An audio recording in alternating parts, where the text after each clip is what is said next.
河上面捕捉光陰的美好。難題若是遇到，隨時隨地就變身，彷彿滿腹靈感。快飛往兒神無愁樂國，挽手跟星光閃閃跳舞。隨意踏進這扇門，讓理想得到夢變真。越過鐵路和郊野，轉眼再現夢快車。沙啦啦啦啦，陪伴我一起歌唱，高聲安歌，同樂去踏踏步。哆啦 A 夢，讓此刻不會老，夢境中可以達到。沙啦啦啦，陪伴我一起歌唱，高聲安歌，同樂去踏踏步。哆啦 A 夢，讓此刻不會老，美景將可以望見得到。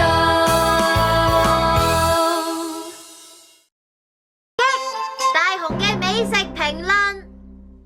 然後我媽咪佢就唔知拍緊咩咧？攝影機準備好啦，3、2、1，開始。登門拜訪美食，今日呢一間大排長龍嘅拉麵店就係超人氣嘅美味麵店啦。係美食評論家。哇！超爽嘅麵身同美味嘅湯底係夢幻配搭，叉燒同芽菜都係閃閃令，呢一個可以話係拉麵嘅保民箱啊！美食評論家簡直係夢想啊！點解啊？因為每日都食到非常好味嘅嘢，真係好到極啊！大雄你就冇可能做到啦！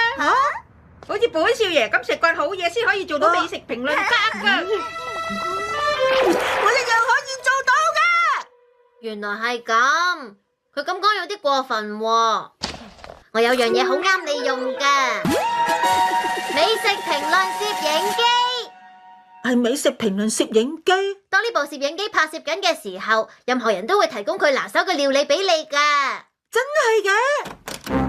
大雄啊，呢張係咩嚟㗎？喺你褲袋度揾到㗎。呢一張係喺呢個時候，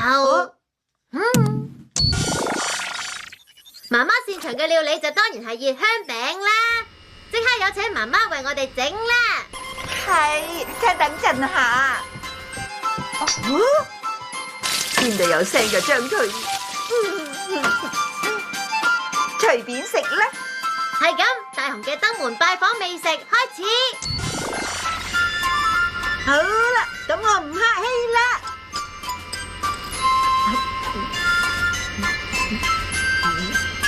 大雄，你係美食評論家，食完之後要講翻啲評語噶。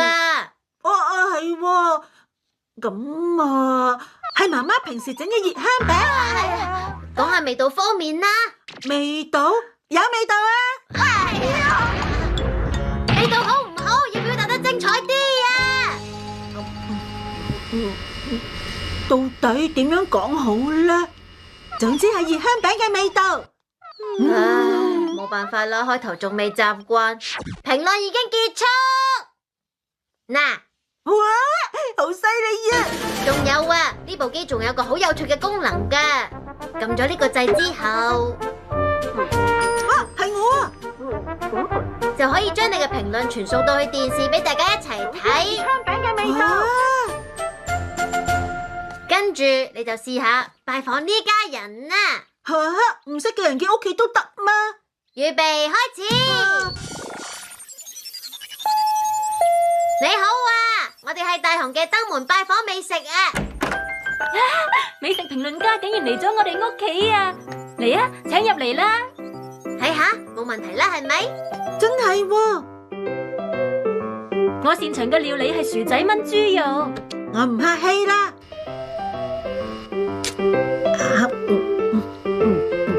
好，俾評語啦。呢一個得好少肉，所以應該叫豬肉炆薯仔。咁味道點啊？好唔好味啊？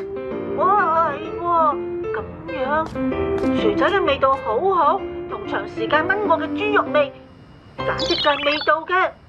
點樣啊？味道嘅垃圾山啊！唔啱啊！係啊，咁啊，唔記得叫咩箱啊？急救箱啊？唔係，係咪意見箱呢？應該係寶物箱啊！夠啦，你哋走啦！真係好難可以講得好個喎。大雄，聽講你做咗美食評論家喎，小夫，不如我俾你評論下我屋企嘅超高級料理啊！真係嘅，係啊！大雄嘅登門拜訪美食。今日我會評論骨川家嘅豪華料理。嚟啦，請入去啦！歡迎兩位光臨啊！首先睇下我哋屋企嘅廚房先啦。我哋屋企嘅廚房全部設備都係 made in France 嘅。哇！跟住喺呢邊啊！任何時候我哋都會存放住由世界各地購入最高級嘅食材嘅，最高級嘅松露，最高級嘅魚子醬，仲有最高級嘅鵝肝。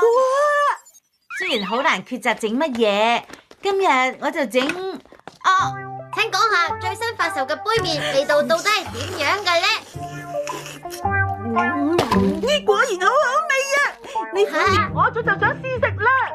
呢個大雄啊，點解要介紹埋啲咁樣嘅嘢啊？本來我想整更高級嘅料理俾你哋品嘗㗎，但係你開始掌握到啦喎！咁我哋跟住去邊度好咧？大雄，我睇咗電視啦，真係睇咗啊！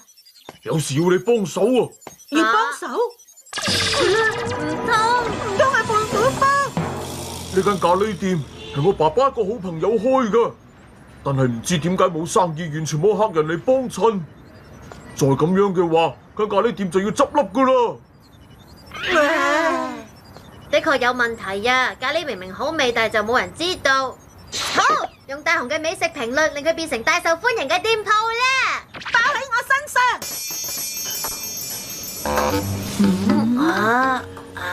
真係完全冇客人喎。咁嘅店鋪會出乎意料咁好味㗎。請慢用。係咁，我唔客氣啦。